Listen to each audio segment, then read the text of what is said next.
Baik, kita lanjutkan. Kita masih di surat At-Taubah ayat 60. A'udzubillahi minasyaitonirrajim. Innamas shadaqatu lil fuqara'i wal masakin wal 'amilina 'alaiha wal mu'allafati qulubuhum wa fir riqabi wal gharimina wa fi sabilillahi wa ibnis sabili faridatan minallahi wa wallahu 'alimun hakim. Innamas shadaqat. Shadaqat di sini artinya adalah zakat. Begitulah dijelaskan para ulama, dan sebelumnya ada masalah disebut kalimat shadaqat minhum man yalmizuka fi shadaqati, kisah salah satu dari kaum munafik yang mengatakan Nabi tidak adil di dalam masalah shadaqat. Itu zakat karena apa? Ngambil dari orang ternyata diberikan kepada orang yang kebetulan ada di antara mereka yang kerabat Nabi. Padahal diberi itu karena kefakirannya. Karena itu urusan zakat. Urusan zakat. Dan begitulah para ulama menjelaskan as-shadaqat di sini adalah az-zakah. Innamas shadaqatu lil fuqara'i wal masakin. Nah, innama ini adatul hasri. Dikatakan para ulama hasr ini ya pembatasan. Selagi dibatasi jangan dibuka. Kenapa? Karena pentingnya untuk kita perhatikan dari golongan 8 orang tersebut. Pentingnya memperhatikan golongannya 8 orang tersebut. Innamas shadaqatu lil fuqara. Orang fakir. Orang fakir al-fuqara wal masakin. Kita bahas satu-satu. Fakir dan miskin itu berbeda-beda dari setiap tempat dan setiap zaman. Jadi cara mengukurnya adalah dari tempat orang tinggal, orang tersebut tinggal, dan zaman orang tinggal. Jadi kalau di lingkungan orang yang sudah semuanya pada punya sepeda untuk bisa bekerja, kemudian dia tidak mampu, artinya ukurannya ya sepeda biasa sudah. Tapi ya motor, mungkin di lingkungan orang punya motor semuanya, motor sudah biasa. Bukan sebuah kelebihan. Jangan dibanding dengan orang di daerah kampung yang masih jalan kaki nanti. Jadi kebiasaan hidup di sebuah kampung atau sebuah tempat berbeda dengan kebiasaan hidup di tempat lain. Untuk mengukur kefakiran itu adalah ya, dibandingkan orang kaya di kampung itu dengan orang fakir di kampung itu. Tu'khadhu min ahniyaihim, sehingga diambil dari orang kaya kampung tersebut, wa turaddu li fuqaraihim, dikembalikan kepada orang fakir mereka. Maka di sana ada hikmah agar tidak dipindah zakat karena permasalahan ini juga. Biarpun nanti kita masuk wilayah perbedaan pendapat masalah boleh dan tidaknya memindahkan zakat, boleh dengan ketentuan-ketentuannya. Akan tapi kita bahas dulu fakir dan miskin. Fakir menurut madhab kita Imam Syafi'i lebih parah daripada si miskin, karena didahulukan menunjukkan ini sangat perlu. Kalau menurut Imam Syafi'i, kalau namanya fakir itu sudah nggak punya kerjaan, nggak punya apa-apa, sudah nggak ada. Tapi kalau miskin ada tapi nggak cukup, bedanya begitu. Berbeda dengan madhab Abu Hanifah dan madhab Malik ya. Kalau madhab mengatakan bahwasanya madhab Abu Hanifah bahwasanya yang namanya miskin lebih parah daripada si fakir. Dibalik saja definisi dalam madhab Imam Syafi'i. Akan tetapi untuk apa perbedaan itu? Nggak ada faedahnya perbedaan itu, nggak ada banyak gunanya, kecuali di saat ada orang begini, misal berwasiat. Aku berwasiat, ada orang, kalau mati aku nanti berpesan agar rumah ini diberikan kepada orang fakir. Nah, maka harus dipisah antara fakir dan miskin. Itu saja. Jadi dalam bab zakat sama. Bahkan dalam istilah sehari-hari, fakir miskin ini adalah kalimat jika dijajar berbeda, kalau dipisah jadi sama. Seperti muslimin, mukminin, itu kalimat kalau dijajar itu adalah beda, kalau dipisah sama. Kalau kita mengatakan itu orang fakir, ya berarti dia miskin juga. Kalau kita sebut dia orang, berbeda orangnya. Kita menyebut kita ketemu dengan orang fakir, berarti dia adalah miskin juga. Kalau kita menemukan orang miskin, berarti fakir juga. Tapi di saat ini orang fakir dan orang miskin baru berbeda. Jadi istilahnya jika dijajar berbeda, jika dipisah jadi sama. Itu adalah fakir dan miskin, fuqara wal masakin.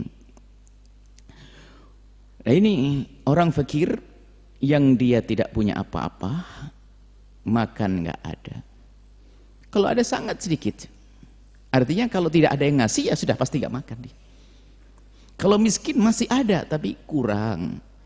Misalnya makannya dalam sehari itu perlu 30.000, dia punya 20.000, 25 masih anggap fakir karena nggak cukup, nggak mencukupi. Ini termasuk di dalamnya adalah orang yang sudah tidak fakir lagi, yang mempunyai pekerjaan yang menjadikan dia cukup.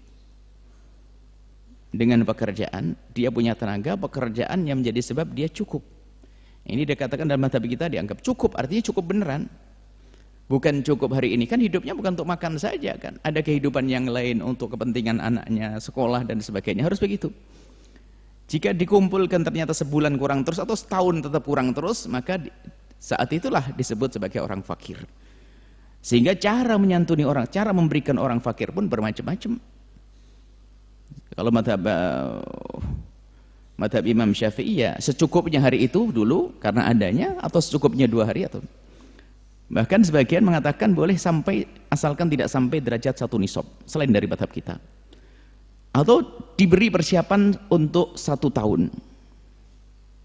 Jadi diberi persiapan 1 tahun boleh, kalau seadanya boleh, artinya batas maksimalnya diberi yang mencukupi 1 tahun agar bisa dibagi dengan yang lainnya. Dalam mazhab Syafi'i tidak, mungkin diberi hari itu sambil dibagi yang lainnya, nggak cukup 1 tahun untuk yang lainnya.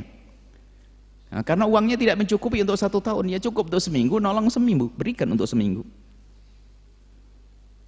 Ini itu fakir dan miskin yang berhak mendapatkan zakat. Kemudian setelah itu ada amilina 'alaiha. Wal amilina 'alaiha, amil, siapakah amil? Orang yang ditugasi oleh pemerintah untuk mengambil dan menyalurkan zakat. Mengambil dan menyalurkan zakat. Maka ini harus ketahui bahwa tidak sah dianggap seorang amil jika itu dari inisiatif pribadi. Orang mengumpulkan zakatnya orang-orang kaya, kemudian dia mengatasnamakan dirinya sebagai amil, tidak diperkenankan. Nah, ini amil. Amil harus mewakili daripada negara, yang ditugaskan negara. Kalau tidak berbahaya, nanti bisa habis uang zakat untuk amil. Uang perlunya 3 orang, dikirim 50 orang, anak kerabat, paman, ponakannya, masukkan semuanya biar punya kerjaan untuk bagi zakat, habis nanti. Makanya kalau ada perkumpulan di musola itu bukan amil. Perkumpulan di masjid bukan amil, itu adalah wakil atau panitia pembagian zakat. Dia tidak berhak mendapatkan zakat kecuali karena dia fakir atau dia masuk asnaf yang thamaniyah nanti. Tapi kalau ke atas amil tidak bisa, atas dasar amil. Bukan seorang amil dia. Jadi harus mewakili negara. Mewakili negara. Ini harus mewakili negara yang ditugaskan oleh negara. Wala amili. Kemudian berapa? Termasuk yang mewakili negara ini adalah yang direstui oleh negara. Badan-badan resmi yang direstui oleh negara, tapi tentunya ini atas pada harus dipantau. Ada kita melihat ada sebagian badan semacam itu, lihat, kurang harus dibekali ilmu. Kalau jadi panitia pengumpul dan penyalur zakat tidak punya ilmu, nanti masuk wilayah kezaliman. Dalam kajian yang berbeda kita sebutkan ada 3 penjahat dalam zakat. Yang pertama adalah orang kaya tidak membayar zakat, orang yang wajib membayar zakat tidak membayar zakat. Yang kedua adalah panitia zakat tidak punya ilmu membagi zakat lalu salah. Yang ketiga adalah orang yang tidak berhak menerima zakat lalu menerima zakat. Itu semua penjahat zakat. Baik, hati-hati. Makanya jangan berani-berani menjadi pengurus zakat kecuali punya ilmunya. Kalau tidak, salah. Dan salah ini zalim kepada yang berhak. Karena kalau salah menyalurkan zakat itu artinya telah memberikan haknya orang lain kepada orang yang lain. Haknya si A diberikan kepada B, haram. Dan dosa ini penjahat dalam zakat. Dan hendaknya membangun atas dasar berhati-hati dalam urusan zakat. Karena haknya orang lemah, haknya orang kaya saja nggak boleh, kok tetap harus hati-hati selagi urusan harta. Sebab yang namanya zakat ini haknya orang lemah. Lihat saja orang fakir, orang miskin, orang punya utang, orang ini hak mereka, maka dari itu harus hati-hati. Jangan gampang-gampang mengambil pendapat-pendapat lemah, ini itu langsung diberikan, bubar nanti. Orang fakir tidak perhatikan. Wal amilina, jangan sedikit-sedikit menjadi amil. Baik, kemudian setelah terbukti adanya amil, berapa sih yang bisa diberikan oleh amil? Ada dua syarat di sini. Amil itu akan diberi sebagai ujratul mithli, artinya mendapatkan sesuai dengan gaji umumnya orang seperti dia. Jadi pertanyaannya, diambilkan dari, kalau Anda menjadi amil dalam zakat, ya dikira-kira tenagamu tuh sehari dikasih berapa sih, sebulan berapa? Jangan seenaknya sendiri mentang punaan saya jadi ambil ini langsung saya gaji 4 kali lipat seenaknya, enggak boleh begitu. Ujratul mithli, gaji umumnya orang sekelas dia dapat berapa. Kemudian kedua, diambil dari mana? Diambil dari bagian zakat, jangan melebihi dari 1/8-nya. 8. Jadi ujratul mithil tadi gaji untuk, jadi zakat yang akan diberikan kepada amil tadi tidak boleh melebihi daripada ujratul mithli. Kemudian yang kedua adalah makanya ini biarpun orang kaya, kalau ternyata dari amilnya orang ini kan, maka amil itu boleh orang kaya. Orang kaya berhak mendapat, orang kaya yang jadi amil zakat berhak mendapatkan zakat dari uang zakat. Diambilkan dari uang zakat tapi sesuai dengan ujratul mithli, gaji kalau orang seperti dia itu dapat berapa. Diambilkan dari bagian zakat tadi, zakat tersebut. Kalau orang fakir bagaimana? Sama, orang fakir mendapatkan seperti itu. Kalau dia fakir kurang, diambilkan dari zakat karena kefakirannya. Bukan atas keamilannya lalu diberi lebih, enggak. Supaya rapi aturannya. Amil. Anda orang kaya jadi amil zakat, berhak menerima zakat. Sesuai dengan ujratul mithli Anda. Gaji Anda semestinya berapa sih? Kalau Anda sukarela, alhamdulillah, itu kebaikan. Kalau Anda mengambil hak Anda sebagai seorang amil boleh, tapi tidak boleh melebihi dari ujratul mithli. Kalau Anda fakir, sudah amil fakir, pertama jatah amil Anda dapat.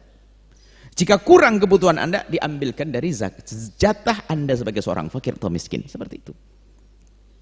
Ini adalah amilina. Bukan dijadikan bancaan. Di masjid lalu bikin amil-amil sendiri. Dibagi-bagi sendiri, orang fakirnya dapat sedikit. Amilnya beli motor. Amilnya panen. Na'udzubillah, hati-hati, tolong waspada. Anda di musola-musola banyak yang bukan amil. Anda hanya panitia pengumpul zakat saja. Jika Anda orang kaya, itu sedekah bagi Anda, sedekah tenaga Anda. Jika Anda orang fakir, Anda berhak mendapatkan seperti jatahnya orang fakir. Jatahnya orang fakir. Di dalam madhab Imam Syafi'i memang harus diratakan kepada semua asnaf yang ada. Akan tapi ada pendapat dalam madhab Imam Istukhari, dalam madhab Syafi'i bolehlah paling tidak 3. Kemudian madhab lain boleh 1. Artinya saat ini banyak, kita tidak bisa menemukan semua asnaf itu. Paling yang banyak kita temukan hari ini adalah fakir dan miskin. Yang lain sudah hampir tidak ada. Mu'allafah qulubuhum juga jarang. Fisabilillah, perang di medan laga juga jarang. Fakir miskin, dan memang saat ini permasalahannya fakir miskin. Semakin berkurangnya asnaf penerima zakat, berarti semakin bermasalah untuk yang masih ada. Semakin gede.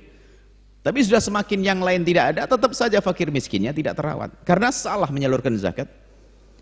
Ini adalah juga upaya-upaya membahayakan, membuka kalimat innama adatul hasr yang semula dibatasi malah dibuka lagi, menjadi habislah.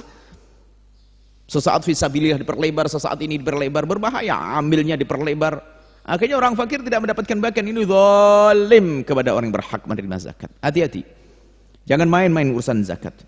Main-main urusan orang kaya saja nggak boleh. Zalim kepada orang kaya saja nggak boleh. Apalagi zalim kepada orang fakir. Zalim kepada orang kaya nggak boleh. Islam itu adil. Zalim kepada orang kaya apa contohnya? Kalau tidak wajib zakat, jangan diwajibkan zakat. Ini kadang-kadang badan ambil zakat atau pengumpul zakat ini tamak. Kalau ada orang kaya langsung dipotong zakat. Bahkan ada orang belum wajib zakat disuruh bayar zakat. Istilah zakat profesi, gajinya cuma berapa juta, langsung dipotong zakat. Apa itu? Zalim itu. Gaji cuma 4 juta, 5 juta saja kena zakat. Apa? Belum lagi zakat profesi, adalah perbedaan ulama dalam hal ini. Aku paling seneng ngambil duitnya orang ini. Sudah begitu nyalurkannya salah lagi, ngambilnya salah, nyalurkannya salah, masuk neraka jadi panitia zakat. Ini harus waspada dalam hal ini. Ini urusannya hakul fuqara wal masakin, makanya kita perlu tegas dalam hal ini. Sudah jelas para ahli tafsir menjelaskan seperti para ulama menjelaskan. Wal amilina 'alaiha. Jadi amil jangan dikit-dikit buat amil. Kalau panitia okelah panitia. Jika fakir berikan daripada haknya orang fakir. Wal amilina 'alaiha, orang yang bekerja di dalam mengambil dan menyalurkan zakat. Baik. Wal mu'allafati qulubuhum, dan mereka adalah orang-orang yang mu'allafah qulubuhum. Mereka adalah orang yang masih lemah hati dari mereka yang beriman. Dalam mazhab Imam Syafi'i dan jumhur hanya orang yang beriman. Ada sebagian dari mazhab Imam Malik mengatakan boleh orang kafir, memang dia diharap untuk bisa masuk Islam, bisa dirayu hatinya dengan beri zakat, tapi ini ditolak. Ini pendapat ulama. Kita tidak merendahkan pendapat siapapun, akan tapi kalau mazhab kita Imam Syafi'i dan jumhur mengatakan bahwasanya tu'khadhu min ahniyaihim, diambil dari orang kayanya kaum muslimin dan mukminin, wa turaddu li fuqaraihim, dan kembalikan kepada kaum fakir dan miskinnya, orang-orang yang beriman. Artinya dari orang beriman dan kepada orang beriman. Baik, mu'allafah qulubuhum adalah orang yang baru masuk Islam kemudian lemah iman. Ada batasan, memang tidak ada ketentuannya. Batasnya berapa minggu sih sampai dia kuat iman? Jangan seumur hidupnya terus mu'allaf terus. Masa 1 tahun belum bisa belajar agama, belum kuat-kuat, terus di mana dia? Saya mu'allaf berapa tahun? 4 tahun, 5 tahun lah ini. Ada batasan nih? Bukan. Memang tidak ada batasan tertentu berapa bulan menjadi mu'allaf. Kalau misalnya hidup di kota Cirebon begini, kalau mu'allaf selamanya nggak bener, majelis taklim banyak. Ya mungkin 2 bulan sudah selesai dia. Karena apa? Dia bisa belajar dengan serius. Bahkan mungkin 1 bulan, kecuali hidup di hutan belantara atau hidup di ini nggak ada ustadz dan kiai, mu'alafnya panjang misalnya. Nah ini. Ditanya berapa tahun jadi mu'alaf? 5 tahun mu'alaf. Tinggal di mana? Di kota Cirebon. Wah, ini malas ngaji, bukan mu'alaf ya. Mu'alaf masa belum bangga dengan komunitas kaum muslimin, belum kuat dengan komunitas kaum muslimin, kan sudah banyak saudaranya. Bahkan mu'alaf ini sangat sedikit sekali, jangan dikit-dikit mu'alaf ini kacau habis. Anda baru ada orang masuk Islam, dia berhak mendapatkan zakat dia. Kemudian mu'alaf mungkin dia harus meninggalkan keluarganya, bahkan ada yang meninggalkan rumahnya, oke mu'alaf. Setelah itu hidup, mungkin nikah dengan kaum muslimin yang kuat, ya nggak ada mu'alaf lagi, sudah selesai. Sudah ada pelindungnya, pengayomnya. Muslimah, seorang mu'allaf perempuan, kemudian menikah dengan seorang laki-laki yang muslim, selesai, kuat dia. Atau sama, seorang laki-laki muslim mu'allaf kemudian menikah dengan muslim, menjadi keluarga di situ, kuat dia. Jadi yang namanya mu'allaf di sini seorang yang baru masuk Islam yang diduga masih lemah dan dia perlu kekuatan. Karena apa? Minta ke bapaknya nggak mungkin, minta keluarganya nggak mungkin. Yang nolong siapa? Itu tanggung jawab kita semua. Tapi kalau seandainya tidak ada yang menolong pun dari zakat, dia berhak mendapatkannya. Seperti itu, mu'allafah qulubuhum. Wa fir riqabi, tidak ada saat ini budak-budak yang memerdekakan dirinya dengan membayar kepada tuannya. Misalnya seorang budak yang sudah berjanji dengan tuannya, wahai budakku, setorkan kepadaku uang 10 juta nanti kamu merdeka. Dia nggak punya duit, ngadu ke badan zakat, saya adalah budak mukatab, saya budak yang memerdekakan diri saya dengan membayar, saya tidak punya uang, boleh dia bayari dari duit zakat. Baik, ini tidak ada sudah.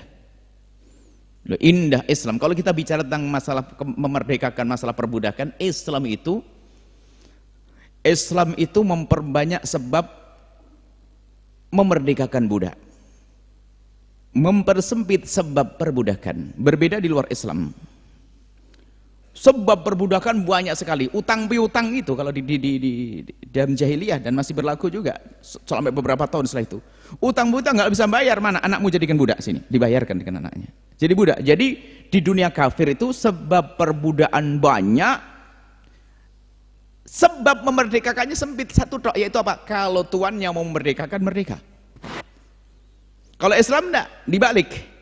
Sebab perbudakan dipersempit, gak ada lagi sebab perbedaan kecuali satu tok, peperangan. Terjadi peperangan, kaum kafir kalah perang, diambil, ditawan, jadikan budak. Sebab memerdekakannya berbanyak.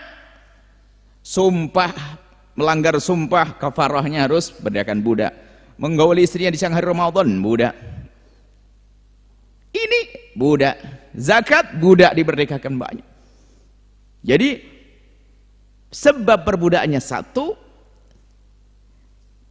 untuk membukanya, membebaskannya diperbanyak. Dalam Islam seperti itu, kebalikannya. Dan kenapa kok tidak dari awal saja langsung dihapus perbudakan dalam Islam? Oh, nggak bisa begitu. Nggak bisa, kenapa? Nggak adil. Anggap saja, bagaimana jika ada orang kafir masuk di bawah tangan kita, kemudian harus kita merdekakan. Wong kaum muslimin masuk di tangan mereka jadi budak terus kok. Tuker dong, ayo. Atau bagaimana? Kemudian juga waktu itu di zaman awal-awal Islam itu kan orang Islam membeli budak dengan hartanya. Budak-budak dari orang kafir yang dibeli, budak dibeli untuk dipekerjakan, beli. Karena waktu itu memang transaksi ada.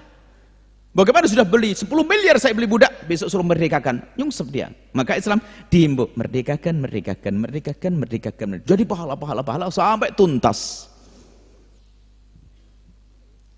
Islam lebih dulu dalam upaya membebaskan perbudakan. Baik, kita ini bukan masalah perbudakan, masalah zakat. Jadi riqab di sini adalah orang-orang yang akan memerdekakan dirinya, budak-budak yang memerdekakan dirinya. Berarti tidak ada. Saat ini sudah hampir tidak ada. Tidak ada bahkan.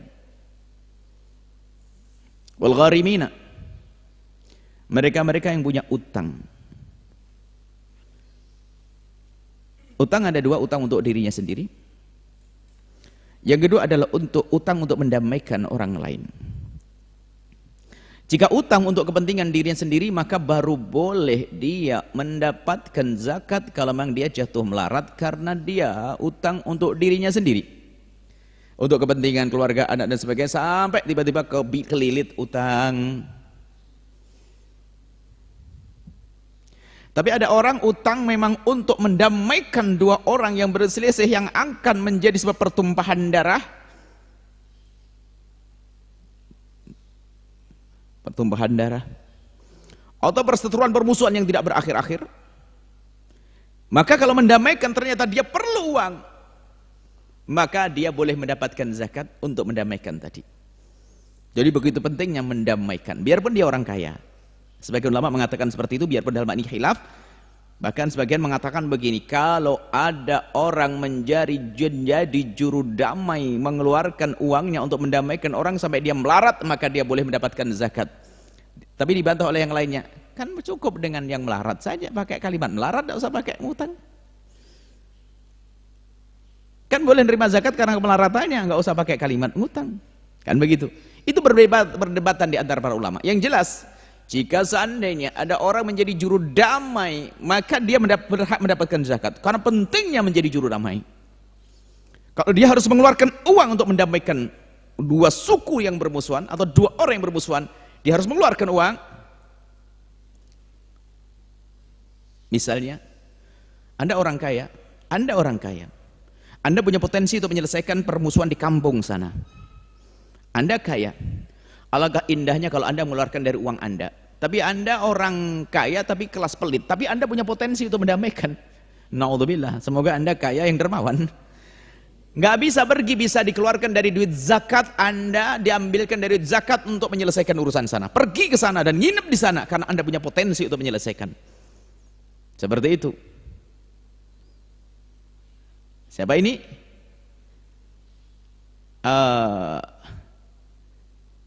Orang yang punya utang. Orang punya utang, dia boleh ngutang, bukan diberi. Orang punya utang, dia bisa ngutang. Saya akan ngutang untuk perjalanan saya mendamaikan orang ke sana. Setelah itu nyodorkan, saya punya utang karena mendamaikan. Ambil dari zakat. Cuma nanti pengakuan tentang dirinya berhak menerima zakat atau tidak, itu dibagi dua lagi. Yang satu nggak perlu pakai bayinah, penjelasan. Kalau orang mengaku dirinya fakir, sudahlah itu terima. Tapi kalau orang mengaku dirinya juru damai, mana buktinya? Harus begitu, beda. Kalau mengatakan saya fakir Pak, nah ini, oh tetangga kita fakir sudah tahu, oh iya fakir, kasih. Miskin fakir, tapi kalau orang, saya sebagai juru damai, telah mengeluarkan uang, punya utang begini, dilihat dulu dong dari panitia. Panitia biasanya ini kan negara sebetulnya. Apa yang kau lakukan? Saya beli tiket begini, nginap di sana begini, dan ini hasilnya. Saya punya utang begini, oh baru bener. Kalau itu pakai bayina, pakai penjelasan, pakai keterangan, pakai bukti. Tidak semua orang mengaku, saya jadi juru damai, mana zakatku, nggak boleh. Wa fi sabilillahi, dan orang yang berada di jalan Allah, ini para ulama ahli tafsir. Kalau bicara tafsir, kembalilah kepada ahli tafsir. Fi sabilillah, para ahli tafsir sepakat semuanya mengatakan mereka adalah orang yang perang di medan laga. Dua syarat. Satu, perang di medan laga. Yang kedua, yang tidak mendapatkan gaji di negara, tidak tertulis fi diwanil murtaziqati. Kalau dia adalah bukan orang di medan laga, biarpun jihad tapi tidak di medan laga, tidak masuk. Jihad memerangi akidah, ustadz ilmu nggak masuk. Jangan perluas. Ini adalah orang yang jihad di medan laga fi sabilillah, yang dia tidak mendapatkan gaji. Tentara-tentara nasional kita ini, kalau mereka perang jihad membela negeri ini, mereka tidak berhak mendapatkan zakat. Kenapa? Karena mereka dapat bantuan, mendapat gaji dari negara. Tapi kalau Anda yang sukarela berperang, boleh. Biarpun Anda kaya. Bisa saja kuda Anda dibelikan dari duit zakat, pedang Anda dari duit zakat, alat-alat perang Anda dari duit zakat, biarpun Anda orang kaya. Kenapa? Anda fi sabilillah. Dan jangan dilebar-lebar masalah ini. Jangan dibawa kemana-mana ini, fisabilillah ini. Fisabilillah saja para ahli tafsir dan ulama fikih yang mengambil pemahaman dari Al-Quran juga menjelaskan bahwasanya jangan diberlebar, jangan kemana-mana. Maka jangan Anda menoleh dengan pendapat yang mengatakan fisabilillahi bisa berluas menjadi orang yang berperang melawan akidah sesat. Karena zaman ini zaman perperangan pemikiran. Zaman dulu kan belum ada. Siapa bilang zaman dulu belum ada? Zaman dulu ada firqah jelas kuat Mu'tazilah yang menguasai 8 abad Daulah Abbasiyah, kekuatan yang dahsyat. Tapi waktu itu pun ulama tidak berfatwa boleh menggunakan duit zakat untuk menuntut ilmu agar memerangi firqah Mu'tazilah, nggak ada. Imam Razi menukil an ba'dil fuqaha'i, ada disebutkan ba'dul fuqaha anil qaffal. Ini kebetulan dalam hal ini kami tulis karena kebetulan waktu itu ada diskusi, bisa diambil nanti kasful ghammati fi hukmi sarfiz zakati lil masalihil 'amah. Ini sengaja kami hadirkan waktu kami dipanggil oleh MUI kabupaten waktu itu untuk mendiskusikan masalah ini. Dan kami tidak menukil pendapat siapa-siapa kecuali pendapat 4 mazhab yang mengatakan bahasanya tidak diperkenankan uang zakat digunakan untuk membangun masjid, membangun pondok dan yang lainnya. Ini jelas di sini. Kami jelaskan di sini, bisa diambil. Kami beri judul dengan judul Kashful Ghammati fi hukmi sarfiz zakatil masalih 'amah. Ini, dan kami senang, kami bangga waktu itu tahun berapa ya? Kami bangga ini tahun 1434 waktu itu. Kami senang dipanggil MUI. Hebat harus begitu. MUI memanggil, kemudian waktu itu ada lazis, kami duduk bersama, diskusi ada 2 jam di situ dan alhamdulillah ada videonya, Anda bisa lihat. Kami tidak menukil dan tidak ada pendapat saya nggak punya pendapat. Saya hadirkan pendapat ahli tafsir semuanya dan ulama fikih. Ada dinukil, Imam Razi menukil dari sebagian fuqaha lah, ba'dil fuqahanya nggak dijelaskan. An qafal sendiri ada 2, qafal yang mana? Ini pendapat yang ditonjolkan, qafalnya belum jelas, ba'dul fuqahanya juga tidak jelas. Dinukil oleh Fahru Razi dan penulis tafsir itu sendiri tidak menganggap ini pendapat yang ditonjolkan, tapi ada orang senang dengan pendapat ini langsung diangkat untuk bangun pondok, untuk bangun masjid. Ini yang perlu kami tegaskan bahwasanya di sana banyak orang fakir yang di saat keluarganya ada yang sakit, biarpun mereka misalnya sudah dapat bantuan dari negara, yang dibantu hanya yang sakit, yang menjaganya pun dia harus meninggalkan pekerjaannya, nggak ada yang bantu. Dari mana mereka bisa makan nanti? Jadi duit zakat jangan untuk bangun pondok pesantren, Hati-hati ini. Hanya orang fakir. Maka kami seru semuanya kalau bantu ke sini jangan pakai duit zakat. Kita tidak memerlukan duit zakat, berikan kepada orang fakir dan miskin. Jangan membutuhkan. Kalau Anda kurang yakin, pergi ke rumah sakit. Jangan rumah sakit mahal-mahal. Rumah sakit yang murah-murah, lihat. Di saat harus nebus resep keluar, bingung dia. Maju mundur ke pintu apotik karena cukup atau tidak cukup. Bahkan bisa jadi nanti obatnya diberi tebus separuh, nggak semuanya karena duitnya kurang. Akhirnya nggak sembuh. Allah. Makanya sengaja kami hadirkan ini supaya jelas bahasanya. Tolonglah, nggak perlu kita harus seperti itu. Untuk membuat madrasah, ini madrasah pondok pesantren dibangun tanpa duit zakat. Bisa kok. Jangan mengambil duit zakat, itu untuk fakir dan miskin yang memerlukannya mereka. Jadi fisabilillah adalah orang yang berada di medan laga. Perang pemikiran, radio, perang pemikiran, perang budaya, televisi, tapi nggak perlu dari duit zakat. Alhamdulillah. Radio Al-Bahjah nggak pakai duit zakat. Maksudnya potensi kita tuh sangat besar tanpa harus menggerogoti mengambil dari duit zakat untuk berjuang. Dan jangan lebar-lebar lagi. Dalam madhab Imam Ahmad, orang haji boleh diambilkan duit zakat, itu pun dibantah oleh yang lainnya. Hujahnya adalah Al-Quran, Al-Hajju fisabilillah. Orang haji fisabilillah begini-begini ini dijelaskan. Tapi ini adalah jumhur ulama sudah selesai bahasanya. Yang dimaksud fisabilillah di sini adalah orang perang di medan laga yang tidak mendapatkan gaji dari negaranya. Itu fisabilillah, jangan dibuka. Kita perlu amanat. Kalau kita perlu amanat, dan yang masyhur khususkan di kalangan madhab Imam Syafi'i, maksudnya dari ulama Syafi'iyah mutaakhirin atau dari naqal penukil, itu adalah menukil dari Imam Qaffal. Anda tahu Qaffal ada dua. Qaffal ada dua. Ini Qaffal yang mana? Dan di kitab yang mana kitabnya Imam Qaffal itu? Mana? Kan begitu. Dan apakah itu juga oleh Imam Qaffal itu dianggap sebagai pendapat? Jadi masih panjang ceritanya. Ba'dul fuqahanya itu siapa? An Qaffal. Qaffalnya itu siapa? Kalau sudah ketemu Qaffal yang satu, anggap saja Qaffal ada dua. Ini Qaffal ada dua. Anggap saja sudah ditentukan salah satu dari Imam Qaffalnya di kitab mana. Setelah ketemu kitabnya, apa Imam Qaffal mengakui itu adalah pendapat yang diunggulkan atau tidak? Kalau seandainya diunggulkan, kekuatan Imam Qaffal di dalam melawan jumhur itu seperti apa? Jauh. Jauh. Kenapa ini kok menjadi pendapat idola, pendapat favorit yang sangat dicintai? Ustadz tidak berhak mendapatkan zakat kecuali karena dia seorang fakir. Jangan katakan Ustadz jihad fisabilillah dalam bab zakat. Langsung berbondong-bondong, habislah duitnya orang fakir masuk ke sakunya Ustadz. Kalau Anda seorang Ustadz yang fakir, katakan saya Ustadz minas fuqara wal masakin, selesai. Dapat zakat karena fakir dan miskin. Bagaimana Ustadz fakir miskin? Oh, iya, kerja enggak, penghasilan enggak ada, dia sibuk berdakwah, fakir ya, wajar dia. Tapi enggak usah pakai kata fisabilillah.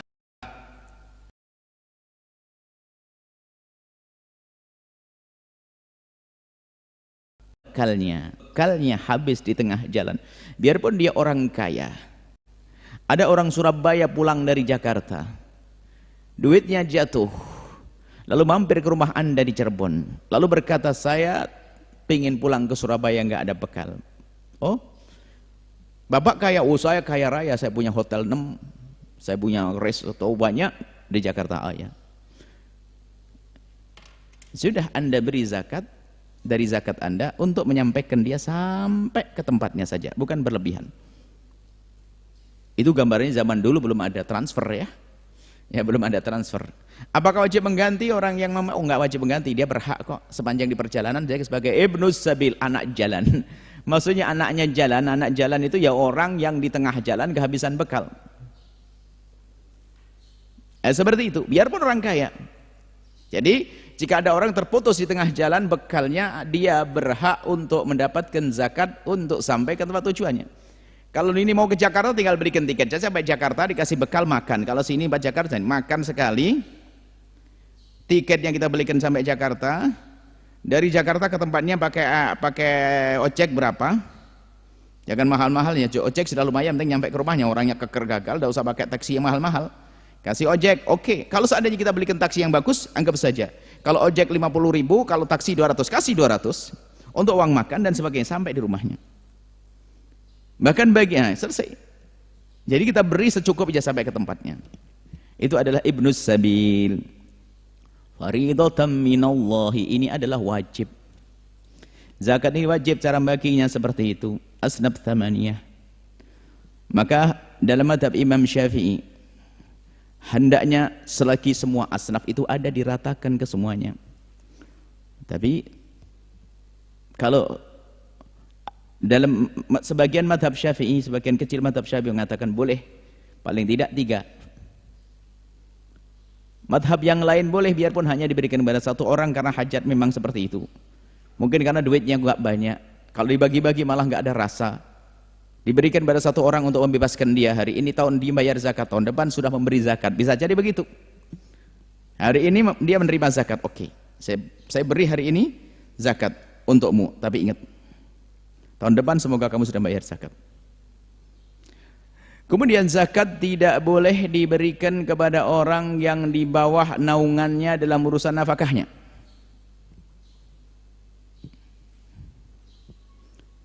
Jika ayahmu hidup bersamamu, ayahmu yang fakir nggak boleh mendapatkan zakat.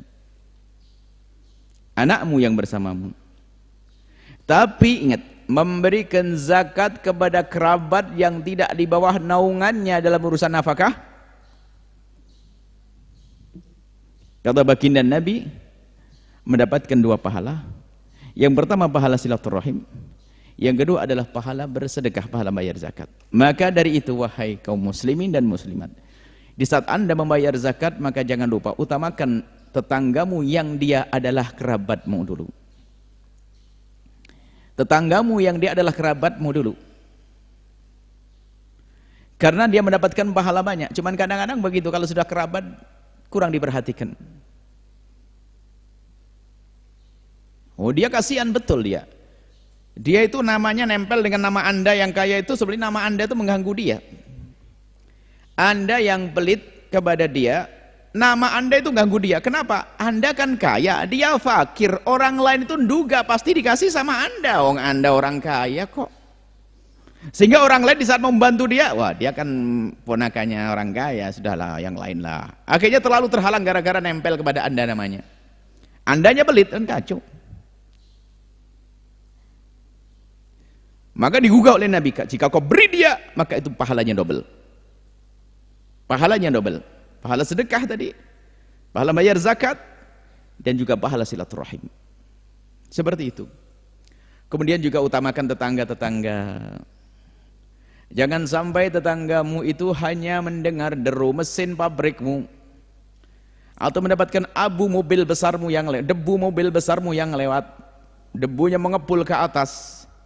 Sementara karena polosnya dia dan bersih hatinya, dia nggak pernah marah. Dia hanya dengan kerudungnya menutup ke bubur anak yang akan disuapkan, takut kena debu. Setiap hari begitu dengan senyum. Lalu Anda lupa membayar zakat ke ujung dunia sana. Bayarkan zakat kepada tetanggamu yang terganggu dengan usahamu itu. Bolak-baliknya mobil itu juga mengganggu dia. Kadang dia harus menahan untuk menyeberang karena ada mobilmu yang lewat, dan seterusnya.